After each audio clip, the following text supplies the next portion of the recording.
박현경 기자의 인사이드 아메리카.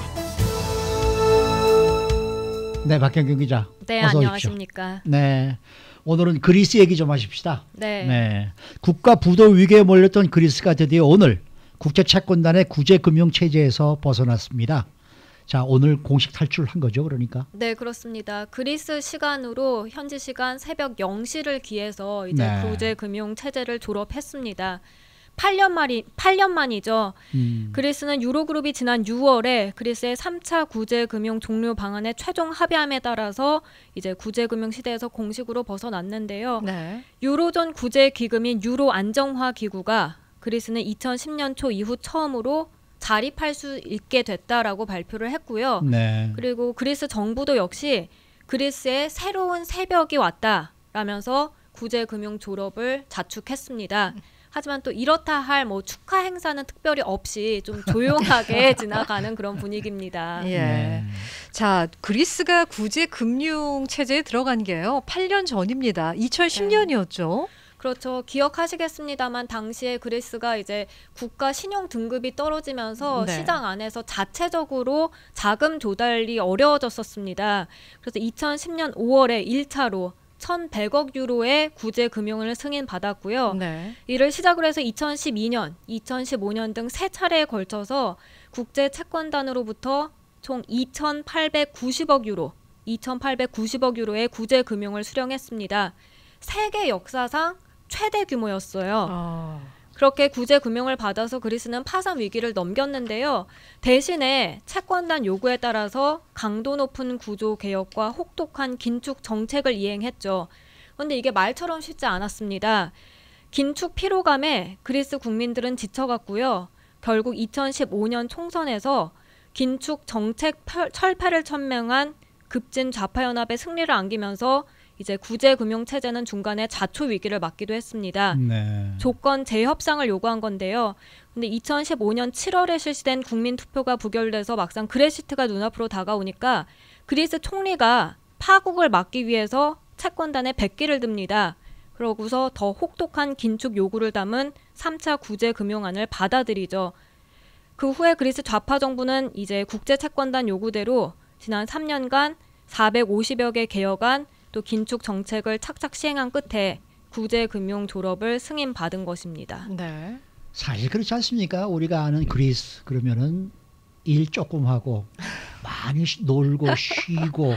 좀 약간 게으른 나라. 맞아요. 이게 우리가 알고 있지 않았습니까? 네. 그게 사실 구제금융 할 때만 해도 굉장히 국민들로부터 반감이 많이 나오고 그랬었는데 어쨌든 8년 만에 이렇게 벗어나긴 했습니다만은 아직도 이 그리스 국민들은 좀 시큰둥한 그런 반응이라는 얘기들이 나오고 있어요. 왜 그렇죠? 네, 그게 아무래도 피부로 느끼지 못하기 때문입니다. 그러니까 그리스 국민들은 아직까지도 너무 어렵다는 거예요. 네. 네, 그도 그럴 것이 생활이 나아질 기미를 전혀 보이지 않고 있는데요. 많은 그리스 국민들이 자금난에서 벗어나지 못하고 있는 상황입니다. 네. 급여 그리고 연금 삭감 조치가 거듭되고 있고요. 그래서 구제금융 체제 기간 동안 그리스 국민의 월급과 또 연금 수령액이 평균 3분의 1가량이 줄어들었다고 해요. 네. 또 투자와 소비가 모두 위축되면서 그리스 국가 경제 규모도 25%, 4분의 1로 줄어들었고요. 네. 그런데 여기다가 내년에는 또 연금이 추가적으로 삭감이 되고요. 내후년에는 세금 추가 인상이 예정돼 있어서요. 서민들의 어려움은 더 가중될 것이다. 이런 전망이 지배적입니다. 그리고 당분간 긴축 정책이 이어질 수밖에 없고요. 예상을 뛰어넘는 급격한 경제 성장 없이는 이 서민들의 뚜렷한 삶의 질 개선 효과를 누릴 수 없다는 뜻인데요. 그렇기 때문에 그리스 국민들은 지금 별로 그렇게까지 기뻐하지도 않고 오히려 걱정에 괜히 시달리고 있는 상황입니다. 그렇군요. 그리고 사실 나라 경제가 어려워지면 가장 많은 타격을 입는 게 이제 청년층이 아닌가 싶을 텐데 지난 8년 동안 그리스의 또 청년층이 또 가장 많은 피해를 본 것으로 확인이 됐죠. 네, 그렇습니다. 네. 가장 큰 피해자가 바로 젊은 층이었습니다.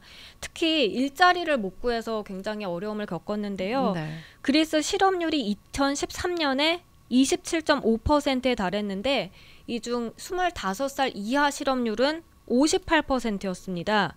그러니까 2명 중 1명꼴 청년들이 일자리를 못 구하고 놀았다는 거예요. 네. 지금은 실업률이 낮아지고는 있지만 지난해를 보더라도 젊은 층 10명 중 4명이 여전히 실업 상태고요. 네. 또 실업률과 청년 실업률은 유로존 최고 수준인 각각 20%, 40% 수준까지 치솟았고요.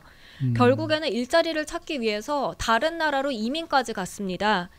지난 10년 동안 그리스에서 40만 명 정도가 이제 이민을 간 것으로 나타났는데 여기에는 네. 청년들이 많이 포함이 됐고요. 그래서 이 국민의 3분의 1가량은 빈곤층으로 내몰렸다는 지적입니다. 그렇군요. 네. 그래도 네. 뭐 그리스 경제가 지금 개선세를 보이고 있다 이런 이야기들이 나오고 있던데요.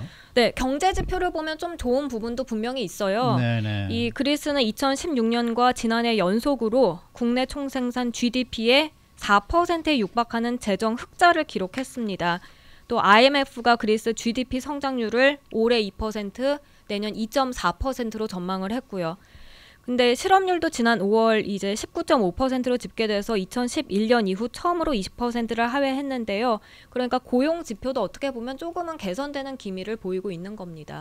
근데 경제 지표는 호조를 보이는 것으로 나타났지만 지난 8년 동안 굉장히 어려웠기 때문에 경제가 정상화되기까지는 아직까지 갈 길이 멀다. 이런 의견이 지배적이죠. 네, 맞습니다. 현재 언론을 보면 구제 금융은 끝났지만 악몽은 계속된다. 뭐 이렇게 보도를 하고 있어요. 그래서 그리스 국가 부채가 GDP의 무려 180%에 이릅니다. 아, 이게 사실 EU의 최대 규모라고 해요. 네. 그러니까 GDP 대비 채무 규모로 봤을 때. 그리고 또 구제 금융이 공짜가 아니잖아요. 그래서 앞으로 빚을 갚기 위해서 그리스는 국제 채권단 감시에 따라서 더더욱 허리띠를 졸라매야 하는 상황인데요. 여기다가 이제 채권 시장에 복귀해서 국가 운영에 필요한 자금을 직접 조달해야 하기도 합니다. 따라서 이제 구제 금융 체제 졸업이 그리스 채무 위기 종료로 받아들여질 수는 있을지는 향후 몇 개월 안에 그리스가 채권 시장에 성공적으로 복귀하느냐 그 여부에 달린 셈인데요. 하지만 외부 상황이 또 녹록지 않다는 평가예요. 네. 지금 터키 이 위기 있죠. 그렇죠. 네. 그리고 또 EU 재정 규약에 각을 세우는 이탈리아 포퓰리즘 정부 변수 등으로 인해서 글로벌 전체적으로 봤을 때 시장이 좀 좋지 않기 때문에 이런 것들이 그리스 경제적 자립에 불안 요소로 작용할 수 있다라는 분석이 나오고 있습니다. 네. 네. 그리스 그러면은 사실 공무원들 많기로 유명한 그런 나라였고 네. 또 나라에서도 퍼주는 그러한 예산으로 이제 살아가는 국민들이 굉장히 많았던 그런 나라인데 요즘 한국도 너무나 지금 많이 어렵죠. 퍼주는 그런 네. 정책이 많아서 좀 우려가 되는 그런 상황인데 정말 너무 남발하는 것이 아닌가 걱정이 좀 되기도 합니다. 자, 수고 많으셨습니다. 네. 박현경 기자였습니다.